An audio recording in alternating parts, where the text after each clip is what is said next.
Why should voters choose you over your opponent? I'm running for Seattle City Council because I want to make sure we're taking up real urgency around issues of affordability in our city and improving community safety. Great, and I wanted to touch on public safety. The majority of voters we talk to, their number one concern is generally crime. Last year, Seattle, as you know, had a record number of homicides for the first time in 3 decades. What are your main priorities to tackle both violent crime and property crime? Yeah. Absolutely, and such a pertinent and important question, especially coming off the heels of some shootings that just happened in Capitol Hill over the weekend. It's really front of mind for community, and I think we need to recognize that there are too many guns in our community that get into the hands of folks that cause harm. And so looking forward to partnering not only with the state legislature to pass common sense gun reform, but work on really intervention strategies to try and get guns out of our communities. Can you elaborate on that gun reform? Yeah, absolutely. There are a number of organizations working with youth and young people, such as Community Passageways, to identify and intervene where possible. They also hold programs like community lockbox programs, too, to talk about safe gun storage. And I think we can also recognize that in terms of our response times for community safety, we want to make sure that we're building a public safety system that not only has a quick response, but the right response. And so making sure that we are actually scaling first responders positions across the board, from law enforcement to fire, emergency medical, but also behavioral health alternative response. Does that include more SPD officers? Yeah, I think truly, like with what we're seeing in terms of public safety, it's improvements across the board. And so seeing what we can really be able to discern and do to improve those staffing numbers is key. And I have a couple of ideas about how we can work on improving those numbers across the board. What do you think is and isn't working right now with how the city is addressing crime? Oh, that's a great question.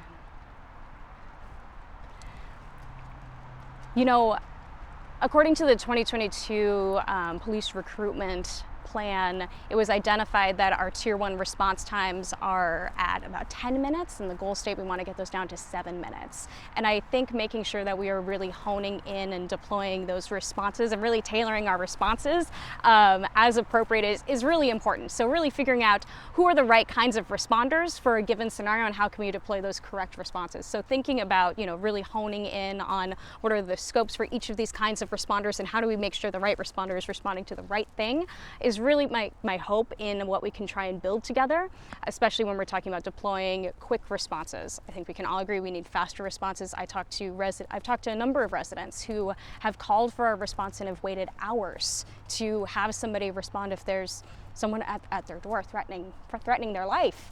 That's not an acceptable reality for us to be in the city, and so making sure, again, we are building a system that has a quick response and the right response is really critical. How do you address homelessness? We're going to need a lot of layered strategies for being able to get there. We know homelessness is a housing issue, and our region has faced really astronomical rises in housing costs. So being able to address the housing crisis is key to this. So looking at how we're increasing our supply of housing to help bring down costs. Also looking at how we fund and develop affordable housing programs specifically across the city. But I think we can also recognize that there are many other systems at play that influence if somebody may fall into homelessness, from healthcare system, school system, foster care. And so we really need to make sure that we have our other systems at the table when we're talking about crafting strategies and using every measure we can to intervene before somebody becomes homeless.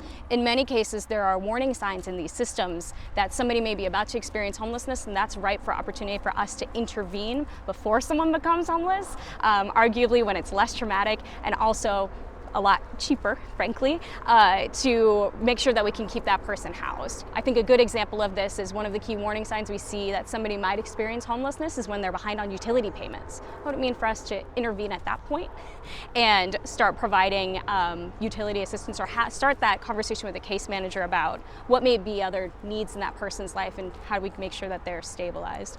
I think to this last note, Seattle can't do it alone. We need regional partners in addressing homelessness, so partnering not only with the county but also with all of our other surrounding cities. A lot of cities in our region are also trying to tackle homelessness and looking at funding investments, and that's why I think we really need to make sure we look across those lines, identify our partners from cities to also other systems, and then look, of course, to the state legislature as well for opportunities to increase funding into programs that we know work. How does your experience with the KCRHA kind of shape your objectives when it comes to this? I think we can all agree that KCRHA as an entity needs a lot of improvement. I'm really committed to making sure that KCRHA is an operational agency, and I think there's expertise I can bring, having worked at the agency and having been gone now for over a year, being able to come into this role to really help set some direction for the agency and make sure that we get very clear on making sure the entity is operational. And in my work at KCRHA, I was able to bring forward some wins for the agency that I think are notable. And with that, I was able to partner and really live into a regional solution by bringing in our 5 North King County cities under unanimous votes to regionalize our response to homelessness. I think that's an amazing example of how we can work across jurisdictional lines to craft solutions together, while also working across our entire county to lead the development of a 5-year plan. Now, a plan is as good as you can implement it, and that's why I'm so focused on making sure that the organization is effective and working as it should be. And I'm really excited to partner with the new CEO and make sure that we're setting her up for success. I think we all want to make sure that we are deploying our taxpayer dollars towards appropriate responses, getting money out the door, and helping folks in need. So that is a bit of what I bring to the table in terms of having worked in the system and knowing a lot about, how our system works, what the shortfalls are, and also how we can improve KCRHA to make sure it's really delivering on its promise. Got it. On that note, the current method the city uses for encampment removals gets some criticism. A lot of people argue it just moves the problem down to another block.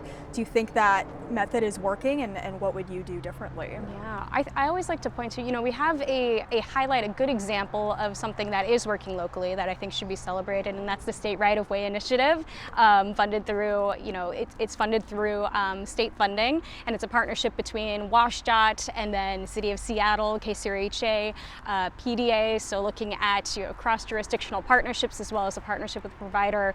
This program's a bit different. It focuses on the encampments that are on state right-of-ways, but the approach focuses on working over the course of weeks, identifying folks who are there, connecting them with a case manager, and also connecting them to a housing resource, usually a single room setting, and doing that prolonged case management. And now we have 2 years of data under our belt that shows that 73% of folks have remained housed through the program. And I think that gets to our underlying goals of what we want here. We want folks to get housed, get the supportive services that we need. And I do think, especially as we've been trying so many things over the years, looking to the data that we do have when we have programs that are working and being able to see, okay, this seems to be a good use of funding and really gets to the heart of what I think we all want, which is people to get housed and get the support they need. Absolutely. Somewhat back to the crime aspect, how do you address the fentanyl crisis? This is a topic that comes up a lot. Yeah, absolutely. It's devastating for our community to think about how many lives have been lost. And I think the personal impact for many, whether you've lost a family member to overdose or have witnessed someone overdosing in this community, is really, really challenging and heartbreaking. We have seen a dip in overdose deaths this year. I think we can credit that to the widespread availability of overdose reversal medication like Narcan. I know I carry Narcan on me, but that being said, we want to get folks into recovery. We want to get them also access to treatment. And in my work, I've been everywhere from Green Lake, like we are today, all the way to King Street, talking with folks who are in active addiction, who are ready to end their addiction, but find themselves unable to access a treatment option. That is something I want to get to the heart of addressing. We should be able, when someone is ready and at that point where they want to take that step, we should be able to easily point them somewhere where they can get that support and help. That's what I think we should be focusing on addressing, and I'm really excited to partner with the state legislature, see what opportunities there are in the upcoming state legislative session, but also look at our county funding sources, as well as look at how the city can partner to make sure that we are deploying a response that actually meets the needs of the city.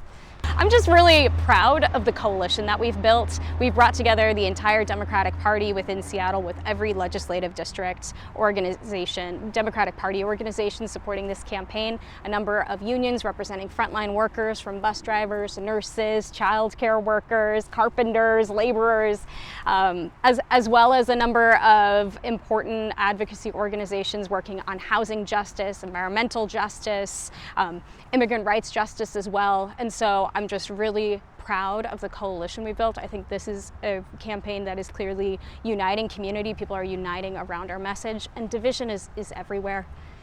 And this is really a campaign that has been focused on saying we want to make sure we're uniting this city and building a real vision together on what's the community we all want to live in that is safe, accessible, and affordable for everyone.